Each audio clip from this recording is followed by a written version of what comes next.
उसकी ख़ानदानी बैकग्राउंड देखें तो एक दुश्मनदार आदमी था, लेकिन अब वो इन चीज़ों से हट चुका है, अपना मतलब किबला दुरुस्त कर चुका है। सीसीडी ने खुद से इसकी तफ्तीश चेंज करके इसके इंस्पेक्टर जो इमरान यूसुफ साहब है उनको इसका आईओ पॉइंट लगा कि ये मुलज़म मौके पे मौजूद ना था।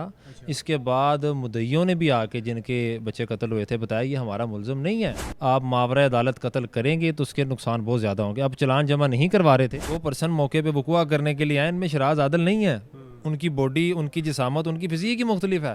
अस्सलाम वालेकुम नाज़रीन, मैं हूं एडी मलक और लाहौर में अब सीसीडी के अफसरान के ख़िलाफ़ मुकदमात का अंदराज शुरू हो चुका है और ये अंदराज करने का असल जो मकसद है वो ये कि पुलिस अफसरान की तरफ से जिन मुकदमात का चलान अदालतों में जमा नहीं करवाया जाता और उन तमाम तफ्तीशी अफसरान को अब मुकदमात का सामना करना पड़ेगा। इस तरह के मुकदमात का आगाज़ अब लाहौर से शुरू हो चुका है और ये कौन से पुलिस अफसर हैं जिनके ख़िलाफ़ अदालत ने ये हुक्म जारी किया है कि इन्होंने जो चलान है वो अदालत में क्यों नहीं जमा करवाया और इनके ख़िलाफ़ अब मुकदमा दर्ज होगा। हमारे साथ सीनियर एडवोकेट अदनान सलीम गुज्जर साहब मौजूद हैं। इन्होंने ये आगाज़ शुरू किया और कौन सी अदालत ने अहकामात जारी किए हैं कि इस पुलिस अफसर के ख़िलाफ़ जो है वो मुकदमा दर्ज किया जाए, तो इनसे जानते हैं। अस्सलाम वालेकुम सर।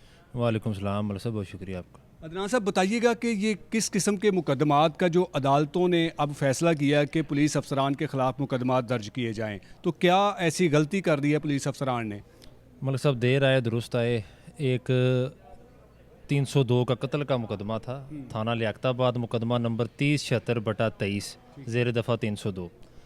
इसमें मलिक साहब होता ये है कि दो लड़के वेरी अनफॉर्चुनेटली मौके पे कत्ल हो जाते हैं और गलती से जो मुलज़म है शराज आदिल उर्फ शहरी सिपरा, जो कि उसकी ख़ानदानी बैकग्राउंड देखें तो एक दुश्मनदार आदमी था, लेकिन अब वो इन चीज़ों से हट चुका है, अपना मतलब किबला दुरुस्त कर चुका है। इस केस के अंदर गलती से नामजद हो जाता है, जबकि वो आके इन्वेस्टिगेटिंग ऑफिसर को बताता है कि जी मैं तो at the time and at the place of occurrence मैं तो मौके पे मौजूद ही नहीं था, मैं तो 3 माह पहले से बाहर के मुल्क आज़रबाईजान बैठा हुआ हूँ जब ये वाक़या हुआ था, जब ये वकूआ हुआ है। अब पुलिस इस पर क्या करती है, हम अपनी pre arrest bell sessions court से वापस ले लेते हैं। हमने कबल गिरफ्तारी ज़मानत लगाई हुई थी इसी मुकदमा के अंदर, क्योंकि पुलिस खुद कह देती है हमें आपकी गिरफ्तारी मतलूब ही ना है क्योंकि आप तो मौके पे ही नहीं थे। लेकिन ये नामजद मुकदमा क्यों दर्ज करवाया गया? अपना मलिक साहब शुरू में देखें जब एफआईआर लॉन्च की जाती है तो वो बिल्कुल प्रीलिमिनरी स्टेजेस होती हैं। उस वक्त आपको शक व शुबा किसी पे अगर जाए या अगर कोई आपको बंदा कमेंट पास कर दे कि जी ये काम इसने ना किया हो तो मे भी ये गलती से हो जाता है। लेकिन इन्वेस्टिगेशन का मतलब ही ये है पुलिस आर्डर 2002 आने के बाद कि ऑपरेशन विंग्स अलहदा काम करेगा, इन्वेस्टिगेशन का अलहदा काम करेगा, ताकि अगर एट वंस आपको चीज़ों का आइडिया अच्छे से नहीं है तो इन्वेस्टिगेशन डिटेल कीजिए और चीज़ें सामने आ जाएं। सामने आने के बाद ये पता लगा कि ये मुलज़म मौके पे मौजूद ना था। इसके बाद मुद्दइयों ने भी आके जिनके बच्चे कत्ल हुए थे बताया ये हमारा मुलज़म नहीं है, लेकिन पुलिस ने बेगुनाह कर दिया। लेकिन आप ये देखें कि ना मुद्दई और ना ही मुलज़म साइड से कोई तब्दीली तफ्तीश के लिए गया। सीसीडी ने खुद से इसकी तफ्तीश चेंज करके इसके इंस्पेक्टर जो इमरान यूसुफ साहब है उनको इसका आईओ पॉइंट किया और उन्होंने उसको गुनहगार लिख दिया मुलज़म शराज आदल को। अब उसको गुनहगार करने के बाद अगर आपने कर भी दिया है तो खुदारा आप उसका चलान अदालत में जमा करवाएं। वो उसका चलान अदालत में जमा नहीं करवा रहे थे। ज़रा सीसीडी का एक अपने कुछ मकासद भी हैं, बात करने की ज़रूरत नहीं है, सबको पता है उसका कोई अच्छा इम्पैक्ट भी आता होगा। लेकिन अगर आप क्रिमिनल जस्टिस सिस्टम के प्रोसीजर से हटेंगे, आप मावरा अदालत कत्ल करेंगे तो उसके नुकसान बहुत ज़्यादा होंगे। अब चलान जमा नहीं करवा रहे थे तो ये जो मुलज़म शराज आदिल और शहरी सिपरा है इसने एक दरख्वास्त लोकल मजिस्ट्रेट को गुजारी कि जी मेरा चलान जमा करवाएं पुलिस, जो अपनी डिटेल इन्वेस्टिगेशन की रिपोर्ट है सीसीडी की भी जो है वो जमा करवाएं। पुलिस उसको जमा नहीं करवाती थी, अदालत ने शो का नोटिस दिए और सब्सिक्वेंटली अदालत ने as a last instance IO के ऊपर एफआईआर करवाने के हुक्म सादर कर दिए। अच्छा अदनान साहब, आपने कहा कि इससे पहले जब ये मुकदमा दर्ज हुआ था और उसको जो उसकी मुकदमे की तफ्तीश की गई जो लोकल पुलिस थी उसकी तरफ से इस मुलज़म को बेगुनाह करार दे दिया गया। ऐसा होता है कानून में कि जी दोबारा खुद से कोई भी अदारा जो तफ्तीश है वो अपने हैंड ओवर कर लेता है और जिसको बेगुनाह किया जाता है उसी को फिर गुनहगार करार दिया जाता है? जी मलिक साहब आपका बड़ा इंटरेस्टिंग क्वेश्चन है। देखें आपुलिस की जब इन्वेस्टिगेशन वंस हो जाए, पुलिस अपनी फाइंडिंग्स दे दे, उसके बाद पुलिस ऑर्डर 2002 का 18A जो हमारा है लॉ आर्टिकल वो ये कहता है कि चेंज ऑफ इन्वेस्टिगेशन। अब चेंज ऑफ इन्वेस्टिगेशन के बाद किसी मुलज़म को गुनहगार किया जा सकता है, लेकिन सवाल ये है कि यहाँ पे चेंज ऑफ इन्वेस्टिगेशन की एप्लीकेशन ना तो कंप्लेनेंट साइड से दी गई ना ही एक्यूज साइड से।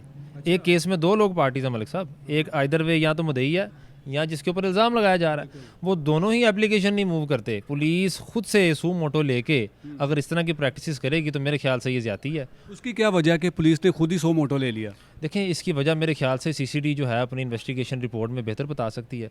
अब वो रिपोर्ट ना अदालत में आ रही है, ठीक है। एक बंदा दुश्मनदार ज़रूर था लेकिन अब उसका वो सारा प्रीवियस रिकॉर्ड क्लियर है, तो एक पर्चे में उसका जस्ट नामजद होना, फिर मदइयों का कहना ये हमारा मुल्ज़िम ही नहीं है, उसके ऊपर चलान का ना जमा कराना, मेरे ख्याल से ये जो कानून है इसकी धज्जियाँ उड़ाने वाली बात। कहीं ऐसा तो नहीं है कि अदनान साहब मुद्दई को प्रेशराइज़ किया गया हो, जिस तरह आप कह रहे हैं कि ये जो मुल्ज़म है ये माजी में दुश्मनदार तो रहा था लेकिन अब इसने अपने मामलात को इस तरह के जो है वो ख़त्म कर दिया है, तो कहीं क्योंकि ये दो बंदों के कत्ल का मुकदमा है और इसमें नामजद ये मुल्ज़म है जिनके बारे में आप कह रहे हैं कि ये बेगुनाह हो चुके हैं, तो इसमें कहीं ये एलिमेंट तो नहीं है कि मुद्दइयों को प्रेशराइज़ किया जा रहा है और उसके बाद उन्होंने बयान दिया हो कि ये तो हमारा मुल्ज़म है नहीं? जी मलिक साहब, जो ये वक़ूआ हुआ था इसकी बाबत पुलिस के पास सीसीटीवी फुटेज मौजूद है।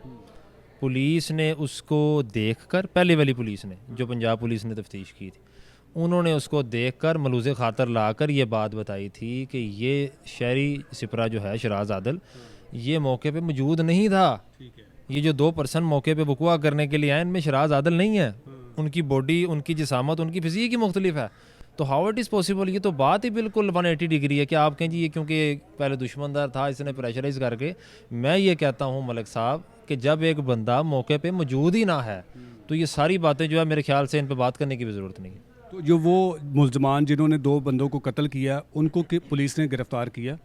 जी उनकी बाबत जहाँ तक मेरे इल्म में ज़्यादा बात नहीं है, मैं जस्ट ये जानता हूँ कि इमरान यूसुफ साहब जो सीसीडी के इंस्पेक्टर हैं, सीसीडी मॉल्टन चालान जमा नहीं करवाया, उसके ऊपर जो है अदालत ने आज एफआईआर के हुक्म सादर कर दिए। और एफआईआर हो गई है और अदालत में जमा हुई एफआईआर? जी मलिक साहब, 8 तारीख का टाइम दिया है जज साहब ने, 8 नवंबर 2025 का, कि मुतलका जो एसएचओ है, जो सीसीडी हैं इसके एडिशनल आईजी सुहेल ज़फ़र चट्टा साहब, उनको अदालत ने हुक्म सादर किया और लेटर जारी किया कि एफआईआर लॉन्च करके 8/11 को मेरे टेबल पे इसकी कॉपी रख दें आप। अच्छा, अगर एफआईआर नहीं होती और फिर सीसीडी के इन पुलिस अफसरान का क्या मकसद है इस केस को अपने हैंडओवर करना और फिर चलान जमा अभी तक नहीं करवाना?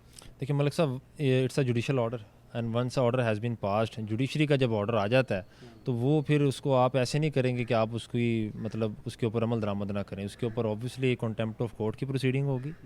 ये एफआईआर होनी ही होनी अनटिल और अनलेस इसको सुपीरियर कोर्ट्स में चैलेंज ना किया जाए और वहाँ से इसकी कैंसिलेशन के ऑर्डर्स ना आ जाए। सर, आपके पास वो भी ऑर्डर्स हैं जिसमें पुलिस ने इस मुल्ज़म को बेगुनाह किया हुआ है? जी, जुडिशरी के ऑर्डर्स हमारे पास मौजूद हैं। हमने अपनी प्री अरेस्ट बेल वापस ली थी। पुलिस का ये मौक़िफ़ था क्योंकि हमें मुल्ज़म शराज आदल और शहरी सिपरे का अरेस्ट नहीं मतलूब, लिहाजा हमने अपनी बेल वॉलंटरली खुद से वापस ले ली थी। हमारे पास बिल्कुल मौजूद है। मैं आपके चैनल के तवज्जो से आपको शेयर करूँगा, जनाब इसके साथ चला दीजिए। बहुत शुक्रिया अदनान साहब आपका। नाज़रीन, ये अदनान गुज्जर साहब हमारे साथ मौजूद थे जिनका एक क्लाइंट है और वो एक 302 के डबल मर्डर केस में वो नामजद मुल्ज़म था, लेकिन बाद में जाकर जो तफ्तीशी अफसरान थे उन्होंने जब उसके ख़िलाफ़ कोई शवाहद नहीं मिले तो उसे बेगुनाह कर दिया।